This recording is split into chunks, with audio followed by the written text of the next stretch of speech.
let's see. Victoria. Okay. On May 24th, 1819, Alexandrina Victoria was born in London. She was the only child of Edward Augustus the Dark and Straight-Turned and his wife Victoria of Cobbold's Sheffield. She is the great-great-grandmother of the currently reigning Queen Elizabeth II. When she was 6 months old, her father died. Her uncle, the King William the Fourth, was leading a dissolute life that she already disliked as the child 10 years old. On the morning of the 20th of June 1836, the young Victoria got wakened up because Archbishop of Canterbury and Lord Chamberlain wished to see her.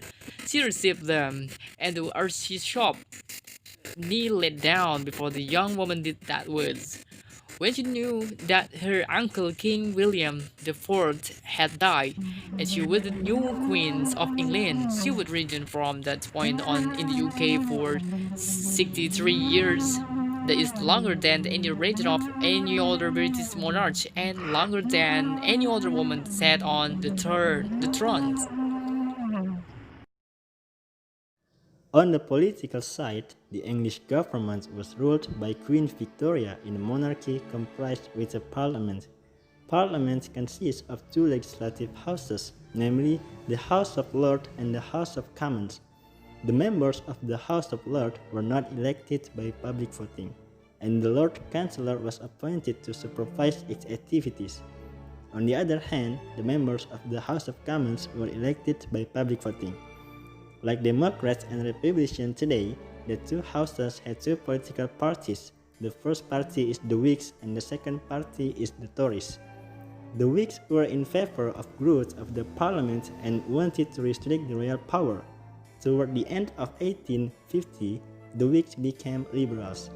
They were of the opinion that parliament should take all decisions and all men should be having a right to vote and elect members. While Tories, the other dominant party, was in favor of monarchy. Many rich officials belonging to high posts were members of this party.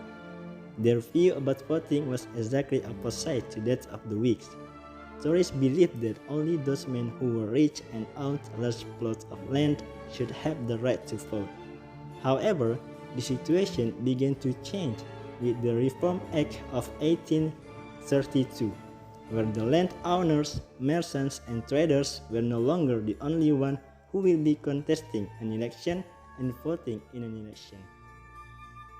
Victorian gender ideology was premised on the doctrines of Fred Spears. They said that men and women were different and meant for different things. Men were meant to participate in politics and in paid work, while women were meant to run households and raise families. There's also several levels of academic classes. Upper class. This class was divided into three subcategories. Royal, those who came from a royal family. Middle upper, important officers and lords. And lower upper, wealthy men and business owners. Middle class, in this class dominated by workers. Lower class, underclass were those who were helpless and depend on the support of others. During the Victorian period, Britain was the cultural capital of English-speaking world. Victorian performance and print culture were rich and varied, a blend of melodrama, spectacle, and morality. Even more popular was music halls, which features various programs of singing, dancing, sketches, and more. Print culture was also large and diverse, aided by relatively high literacy rates. I know my duty, and I assure you, I am ready. From now on, I wish to be called Victoria. Queen Victoria. Queen Victoria was born on May 24, 1819. She was the daughter of Prince Edward, Duke of Kent, minor son of the reigning King George III. and Victoria of Six-Camber, a Germany princess. Victoria sought to inherit the throne after the death of her second royal uncle, King William IV, died in infancy. William himself died in 1837, and the 18-year-old princess became Queen Victoria of the Great Britain and Irlandia of June 20 that year. Victoria was the Virgin Queen until February 10, 1814, when the Duchess married her cousin Prince Albert of Saxe-Coburg-Gotha. Victoria bore 9 children within the next 7 years, among them the future King Edward VII. I recommend for you the watching movie Queen Victoria. Prince Albert. Victoria wants me, but her people do not. I have asked Prince Albert to marry me, and he has accepted. Hello everyone, I'm Ragil, and now I'm going to tell you about the author and the literary work of the Victorian era. The Victorian era saw the flourishing of the literature in general and especially the genre of the novel in particular. For the first, Charles Dickens, 1812 to 1870.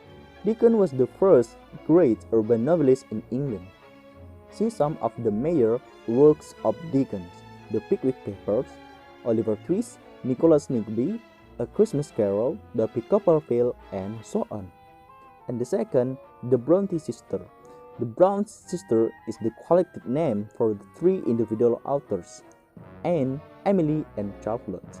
Anne composed the novel Agnes Grey and the Trianon of Wildfell Hall. Emily composed Wuthering Heights, a famous Gothic romance, and Charlotte composed the first works Jane Eyre, Village, Charlotte, and the Professor. And the third, Thomas Hardy. His work include Under the Greenwood Tree, Far from Maiden Crowds, The Mayor of Casterbridge, Test of the Doverfields, and The Judge of Obscure. And then, the Victorian Age produced two great poets, Alfred Lord Tennyson and Robert Browning. Alfred Tennyson was a popular poet of the Victorian era Britain. Three works of Tennyson, The Lady of Shalott, Sir Lancelot and Queen Guinevere, and Galahad, were based on Arthurian subject matter. It was in 1840 that finally he was accepted as one of the most popular poets when he was appointed as a poet laureate.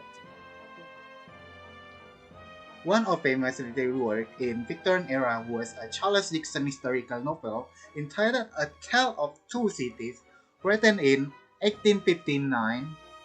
The novel takes place at the time of the French Revolution and intertwines the lives of Sidney Carden, Dorothy Manet, Lucy Manet, Charles Dane, James Lorry, Monsignor, and Madame de France.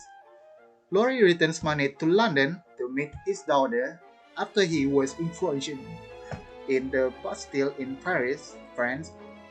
Dane is a hiding member of the French royalty and he falls in love with Dr. Manet's daughter, Lucy, whom he later marries.